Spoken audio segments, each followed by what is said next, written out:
അങ്ങനെ നമ്മുടെ കേരളത്തിലെ ഏറ്റവും വലിയ മണി ചെയിൻ തട്ടിപ്പ് കമ്പനിയായ ഹൈറിച്ചിന്റെ കേസ് തൃശൂർ സെഷൻസ് കോടതിയിൽ ഒരിക്കൽ കൂടി മാറ്റിവെച്ചിട്ടുണ്ട്. നാളെ അന്തിമ വിധി ഉണ്ടാകുമെന്നാണ് കണക്കുകൂട്ടുന്നത്. അപ്പോഴും നമ്മുടെ പ്രതാപൻ സാർ വിവിധ കേസുകളിൽ ജാമ്യം കിട്ടാതെ കാക്കനാട് ജയിലിൽ സ്ഥിരതാമസം തുടരുകയാണ് എന്നതും ഓർക്കുക. നാളെ ഈ മണി ചെയിൻ കമ്പനി തുറന്ന് വീണ്ടും പ്രവർത്തനം നടത്തും എന്ന് കരുതി ഇപ്പോഴും കുറെ വിഡ്ഢികൾ കാത്തിരിക്കുന്നുണ്ട്. അതിൽ എല്ലാവരെയും കുറ്റപ്പെടുത്താൻ കഴിയില്ല. എന്തെങ്കിലും വരുമാനം ലഭിക്കും എന്ന് കരുതി തങ്ങളുടെ കയ്യിലുള്ളതും കടം മേടിച്ചതും ഒക്കെ ഈ മണി ചെയിനിൽ നിക്ഷേപിച്ച കുറെ പാവങ്ങളുണ്ട്.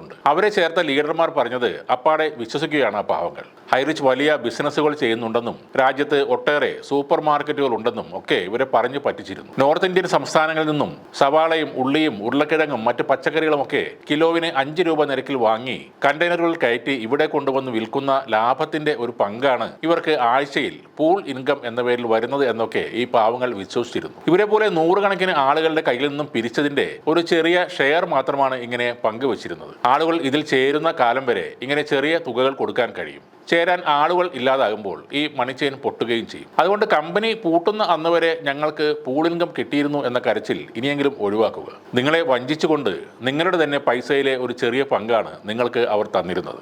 ഇവരെ കൂടാതെ ഹൈറിച്ച് തുറക്കാൻ കാത്തിരിക്കുന്നത് ഇവരുടെ എല്ലാം കാശ് അടിച്ചുമാറ്റിയ ലീഡർമാരാണ്. പക്ഷെ അവർക്ക് നന്നായി അറിയാം ഇതൊരിക്കലും ഇനി തുറക്കില്ലെന്ന്. അവർ ഇപ്പോൾ തന്നെ അടുത്ത മണി ചെയിൻ പരിപാടിയിലേക്ക് കടന്നിരിക്കുകയാണ്. മറ്റൊരു കൂട്ടർ കുറച്ചുകൂടി തീവ്രമായി ഹൈറിച്ചിനെ സ്നേഹിക്കുന്ന പൊട്ടന്മാരാണ്. ഹൈറിച്ചിന് എതിരായി പറയുന്നവരെ വീട്ടിൽ കയറി തല്ലും കൊല്ലും എന്നൊക്കെയാണ് ഇവരുടെ ഭീഷണികൾ. അതെ, കുറച്ചുപേർ ആത്മഹത്യ ചെയ്യുമ്പോൾ കോടതിക്ക് താനെ കണ്ണുറക്കും. അതുവരെ കോടതി കളി കളിച്ചോണ്ടിരിക്കും. കുറച്ചുപേര് മരിക്കണം, അപ്പൊ ശരിയാവും. എല്ലാം അങ്ങനെ തന്നെയാണ് നമ്മുടെ നാട്ടിൽ ശരിയാവാറ്. മണിയേട്ടനും ഉണ്ണികൃഷ്ണേട്ടനെല്ലാം പറയുന്ന പോലെ നമ്മൾ ഒരു വർഷമായിട്ട് സൈലന്റ് ആയിട്ട് നിൽക്കുന്നത്.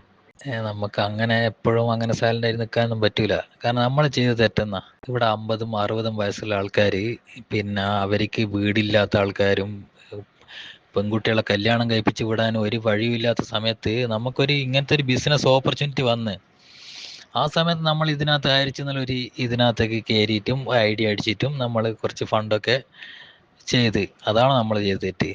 ഈ ഭീഷണി മാത്രമല്ല, ചിലർ ആത്മഹത്യാ ഭീഷണിയും മുഴക്കുന്നുണ്ട്. അങ്ങനെ കോടതി കമ്പനി തുറക്കാൻ ഓർഡർ ഇടും എന്നൊക്കെയാണ് അവർ പറയുന്നത്. നിങ്ങൾ അങ്ങനെ കടുങ്കൈ ചെയ്താൽ നഷ്ടം നിങ്ങളുടെ വേണ്ടപ്പെട്ടവർക്ക് മാത്രമാണ്. കോടതി കൃത്യമായ തെളിവുകളുടെ അടിസ്ഥാനത്തിലാണ് വിധി പറയുന്നത്. പണം നഷ്ടമായെങ്കിൽ കേസ് കൊടുക്കുക, അല്ലെങ്കിൽ അത് മറന്നിട്ട് വേറെ ഏതെങ്കിലും ജോലിക്ക് പോവുക. അത് മാത്രമേ ഉള്ളൂ നിങ്ങളുടെ മുന്നിലുള്ള ഏക പോംവഴി. നമ്മുടെ രാജ്യത്ത് നിലനിൽക്കുന്ന സാമ്പത്തിക നിയമത്തിന് അനുസൃതമല്ലാത്ത രീതിയിൽ പണം സ്വരൂപിച്ച് പലർക്കായി വീതിച്ചു നൽകിയവരാണ് ഹൈറിച്ച് കമ്പനിക്കാർ. അതുകൊണ്ട് നിയമപരമായ ഒരു സാധുതയും ഇല്ലാത്ത കമ്പനിക്ക് എതിരായിട്ടുള്ള നിയമവിധി ഒരൽപ്പം വൈകിയായാലും വരിക തന്നെ ചെയ്യും. ആ കൈപ്പേറിയ യാഥാർത്ഥ്യം ഇപ്പോൾ മനസ്സിലാക്കി മനക്കരുത്തോടെ ഇരിക്കുക.